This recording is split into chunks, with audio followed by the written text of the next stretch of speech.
Bright lights, bright lights.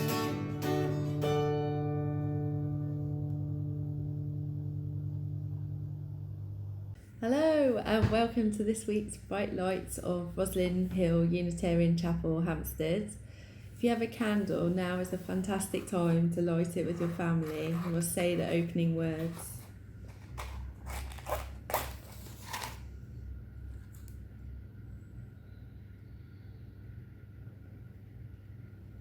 We are the chapel of the open minds, the loving hearts and the helping hands. So you remember that this month's theme is on stillness, and Soul Matters looks at rekindling our hope by looking for the light. So what do we mean by that? Well, a friend of mine brought round a bag, and this friend is an artist called Maddie, and she loves making things. I think we all love making things, and she's particularly good at making things and having a lot of fun and sharing a lot of fun. She brought around this black bag and she said, you just light it from the bottom. That's what you do. And I was thinking, what's inside the bag? Is it one of those lanterns that goes up in the air into the sky? What is it? And I don't know if you can see here on the screen, this little head here poking up. Can you see him or her? Isn't she beautiful? Out popped this beautiful swan. Can you guess what it's made out of? I'll show you the front of it. That might be a little clue. Have a little look at the shape. Does it look like anything you have around the house? Bearing in the mind that Maddie uses recyclable, reusable materials. Well, this lovely, lovely, beautiful swan is actually made out of a milk carton. The neck is actually the handle. There we are. And isn't it absolutely beautiful how she's done the face? I don't know if I can focus on that for you. Gorgeous. I just love it. Anyway, the reason she said light it from the bottom is because she included, is it still working? Maybe we've run out of a little tea light. And you put a tea light in there and she lights up. She's beautiful. It was a wonderful gift to receive. I think we've used up the tea light, but oh no, there you are. She's back on. I don't know if you can see in this light, but her tummy lights up.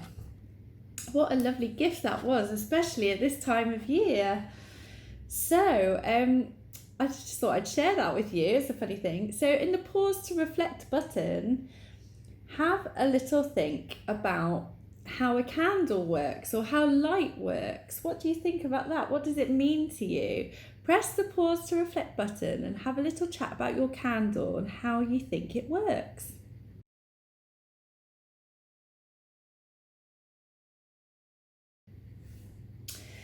So did you have a chat about it? Let me read to you how a candle works and I will light this one as well right here. So you know a candle, before I light it, you can see the little black bit there. That's called the wick, isn't it? There we go. The wick of the candle. So now we've got two lights in front of us. And it pokes out of the top. And this is the part that burns and produces the flame.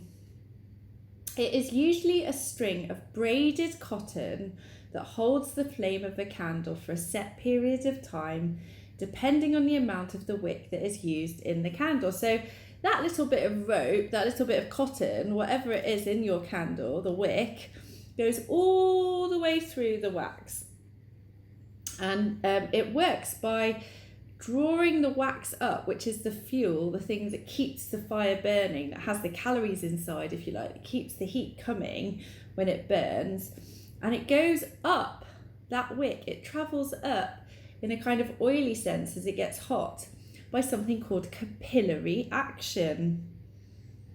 The candle wick greatly influences how the candle burns, it says here, which I think is, of course, correct. As soon as the wick is lit by some sort of fire source, so in our case, and maybe you use some matches, a chain of events begins.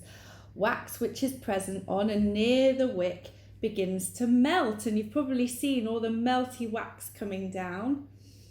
At that point, the wick absorbs the liquid wax just right in the middle, which has just melted, and pulls it upwards.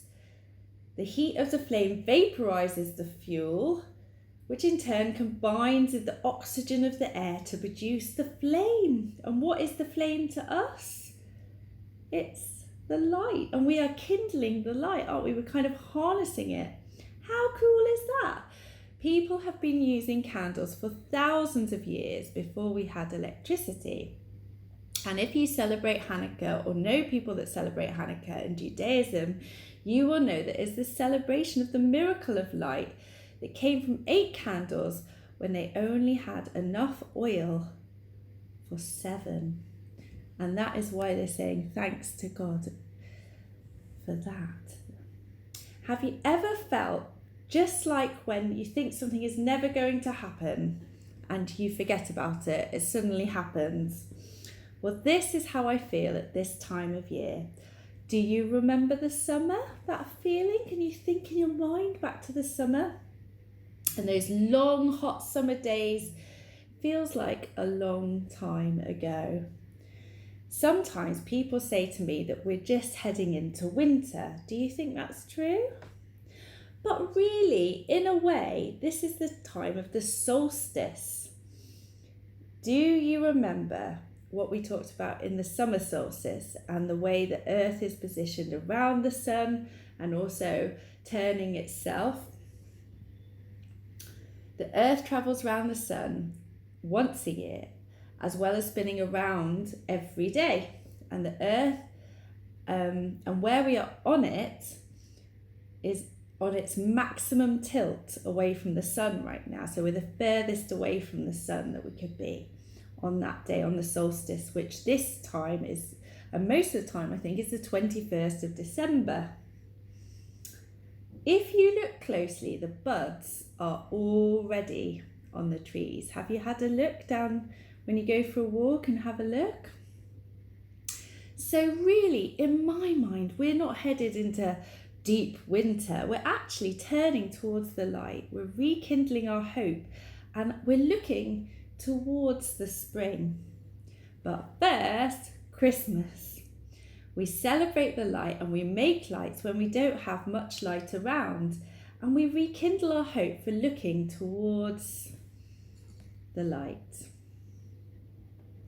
Maybe over the Christmas holidays and the new year, just see if it gets slightly darker, slightly later every day, even if it's by only 1 minute. Have a think, this time last week, was it dark at this time when we have our dinner? Or hang on, when would it be? Our tea time perhaps? So at the minute it's getting dark really early, isn't it? About maybe even 3:30 in the afternoon. And just see if you can tell, maybe this time last week it was dark at this time, but it's still light now. That is to me the hope of rekindling the light that is coming back. So to celebrate the solstice with you, and I think I read this last year in chapel, here is a story called The Rebirth of the Sun, and it's from Circle Round by Starhawk and Diane Baker and Anne Hill. What a great name Starhawk is. So here is the story. I think it's wonderful. I hope you like it. It was the middle of winter, and the sun had grown very cold, very old even. The sun had grown very old. All year long, the sun had worked very hard, rising and setting day after day.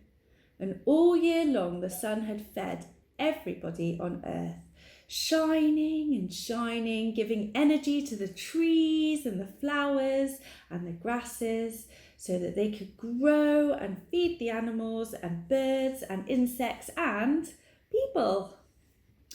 All year, the sun's gravity held tight to the spinning ball of the earth and the twirling ball of the moon and the 8 other whirling planets, as they travelled around and around and around until the poor sun was dizzy watching it all, watching those planets circle her around and around. Now, the poor tired sun could barely make it up in the morning, and after a very short time needed to sleep again. So the days grew shorter and the nights grew longer, until the day was so short it was hardly worth even getting up for. The night time felt sorry for the sun. This is lovely, this bit. The night said, "Come to my arms and rest, child. After all, I am your mother. You were born out of my darkness billions of years ago, and you will return to me when all things end. Let me cradle you now, as I shelter every galaxy and star in the universe." And so Night wrapped her great arms around the sun, and the night was very long indeed. Maybe you could give each other a little cuddle now. Be cradled in each other's arms. "Why does the dark go on so long?" asked children all over the earth.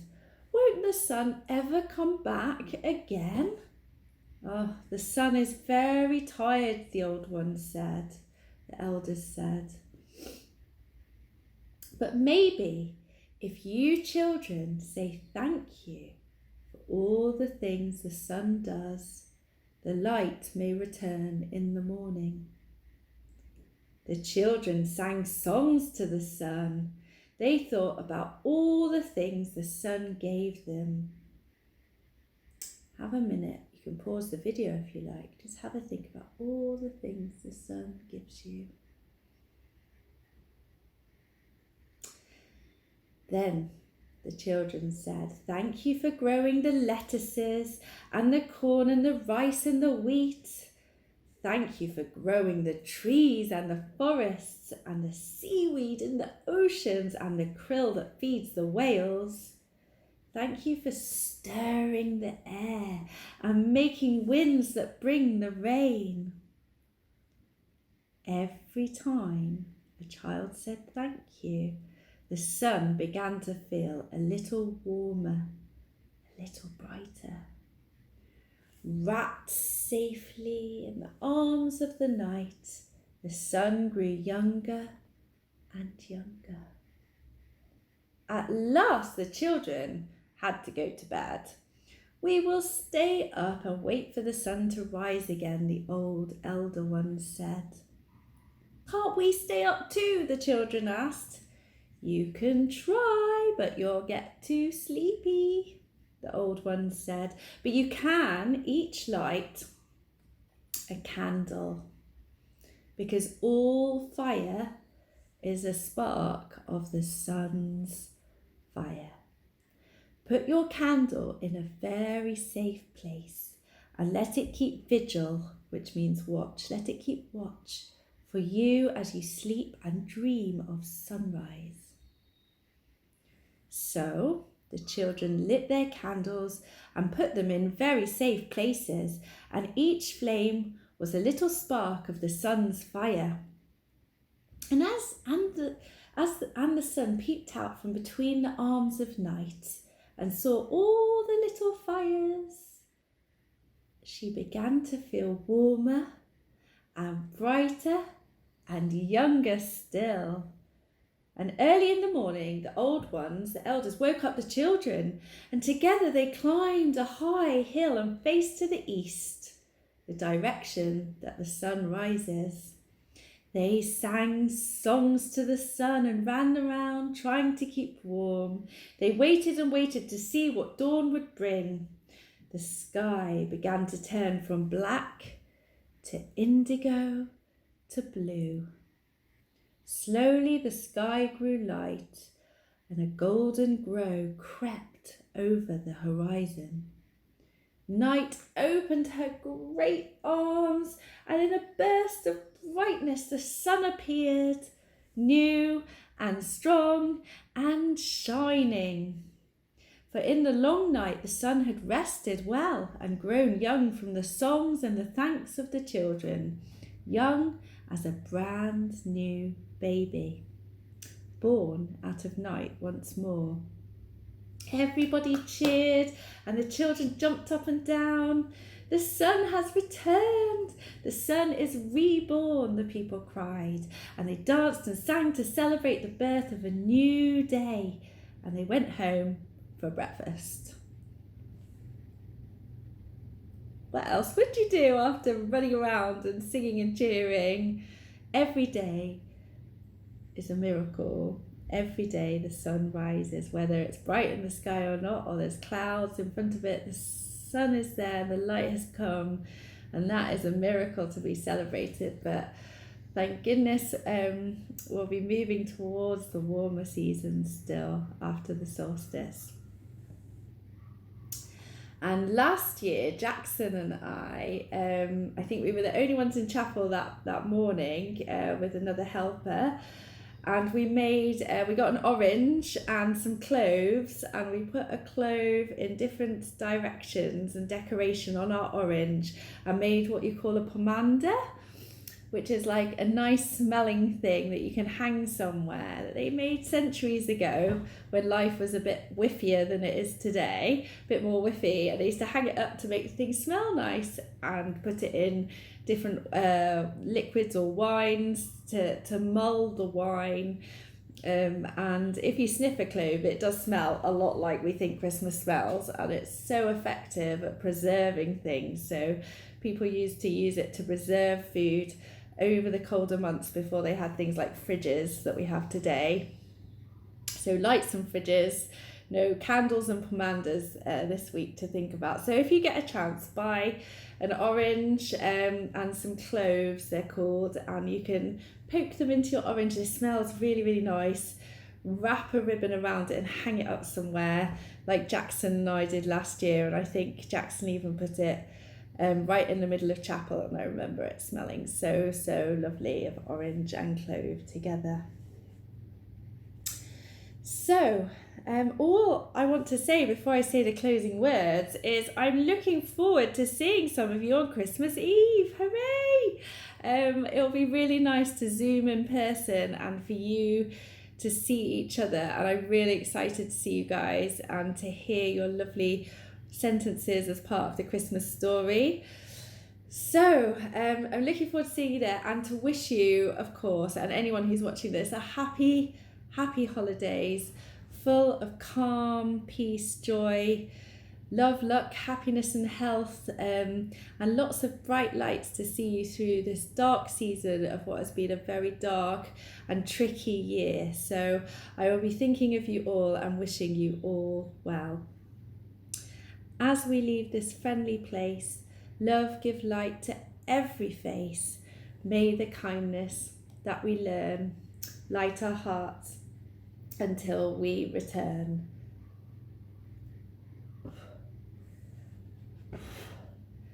Bye for now. I'll see some of you next week, and if I don't see you, have a wonderful happy holidays and Merry Christmas to you all. Bye for now. Bye. Bright lights, bright lights.